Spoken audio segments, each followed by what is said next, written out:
సంక్రాంతి తర్వాత అమరావతి రాజధాని పనులు పరుగులు పెట్టనున్నాయి. అమరావతిలో నిర్మాణాలను సిఆర్డీఏ, ఏడీసీ టెండర్లు పిలిచాయి.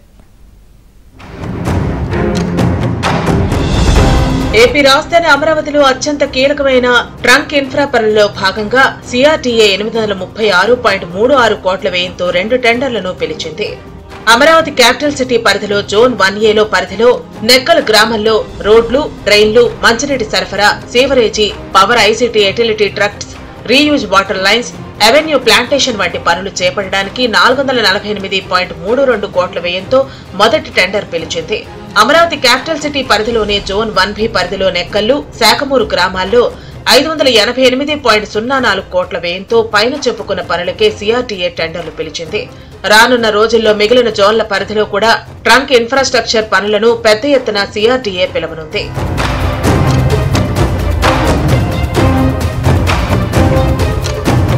అమరావతిలోని నేలపాడు గ్రామంలో గత టీడీపీ ప్రభుత్వ హయాంలో తలపెట్టిన ఎమ్మెల్యే, ఎమ్మెల్సీ, అఖిల భారత సర్వీస్ అధికారులకు సంబంధించి మొత్తం 432 క్వార్టర్లతో కూడిన మొత్తం 18 స్టీల్స్ ప్లాన్, 12 అంతస్తులతో కూడిన మల్టీ స్టోర్డ్ టవర్లలో ఎలక్ట్రికల్, ప్లంబింగ్, శానిటరీ, అగ్నిమాపక పరికరాల బిగింపు, lifts, DG, HPAC, security systems, landscaping వంటి పనులకు సంబంధించి 434.32 కోట్ల వ్యయంతో సిఆర్డీఏ టెండర్లు పిలిచింది.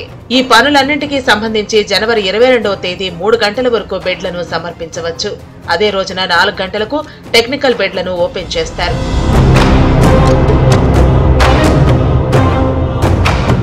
అమరావతి అభివృద్ధి సంస్థ నేతృత్వంలో 852.57 కోట్ల వ్యయంతో 2 టెండర్లను పిలిచారు. ఇందులో ప్రధానంగా అమరావతి క్యాపిటల్ సిటీ పరిధిలోని నీరుకొండ రిజర్వాయర్ కు సంబంధించి బ్యాలెన్స్ ఫ్లడ్ మిటిగేషన్ నిర్మాణ పనులను ప్యాకేజీ 3లో భాగంగా 470.75 కోట్ల వ్యయంతో టెండర్లు పిలిచింది.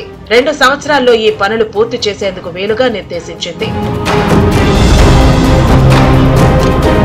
రాజధాని అమరావతి నిర్మాణానికి సంబంధించి సిఆర్డీఏకు ఇప్పటికే హడ్కో, జర్మనీకి చెందిన కేఎఫ్డబ్ల్యూ బ్యాంకు ఇచ్చిన 16,000 కోట్ల రూపాయల నిధులతో టెండర్లు పిలవటం ప్రారంభమైంది. దీంతో పాటు ప్రపంచ బ్యాంకు నిధులకు సంబంధించి టెండర్ షెడ్యూల్ కు బ్యాంకు పాలకవర్గం ఆమోదించిన వెంటనే వీటి టెండర్లను కూడా పిలవాలని ప్రభుత్వం నిర్ణయించింది.